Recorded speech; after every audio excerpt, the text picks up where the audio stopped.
तर या सर्वांची मदत आम्हाला प्रत्येक वेळी होते आणि यावेळी पण झाली. तर गाईज मीट शुभम भाऊजी, अभिषेक भाऊजी आणि सतीश भाऊजी. तर आजची मदत का झाली ते मी तुम्हाला सांग. तुम्ही माझे जुने व्हिडिओ बघत असाल तर तुम्हाला माहीतच असेल की आम्ही वाईला शिफ्ट होते. तर आज तो दिवस आहे की आज आमचं शिफ्टिंग आहे आणि या सगळ्यांची आम्हाला खूप मदत झाली. गाईज तुम्ही सामान बघा, अक्षरशः त्यांना सामानावरती बसावं लागलं, एवढं त्यांनी आमच्यासाठी केलं. त्यांनी आमच्यासाठी एवढं काही केलंय तर आम्ही पण त्यांच्यासाठी नक्कीच काहीतरी करेन. त्या अगोदर आम्ही पोहोचलो वाईमध्ये आणि ह्या घराची हालत बघून तिथंच माझे टाईटाई फीस झाली. कारण ऑलरेडी मी सामान भरतानाच एवढं सारं पॅकिंग केलं होतं, पण माझी अजिबात कॅपॅसिटी नव्हती इथे येऊन एवढं सामान लावायची.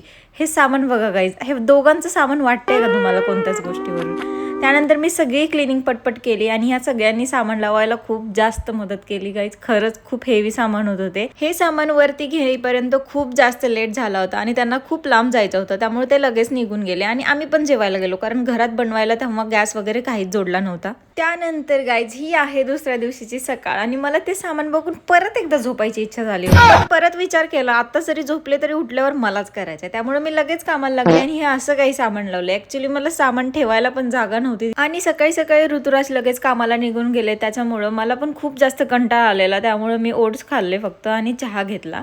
त्यानंतर मी लगेच बाकीचे जे कामावर राहिले होते ते लगेचच आवरायला घेतले आणि आमचं जे जुनं कपाट होतं मुरगुडचं त्याला मी असं चप्पलचं काही स्टँड बनवलंय, त्यात पण माझ्या चप्पल बसत नव्हतं ॲक्च्युली.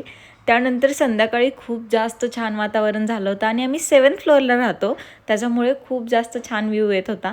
त्यानंतर आम्ही लगेच बाहेर गेलो कचरा टाकायला आणि थोडं सामान घ्यायला. Bye bye.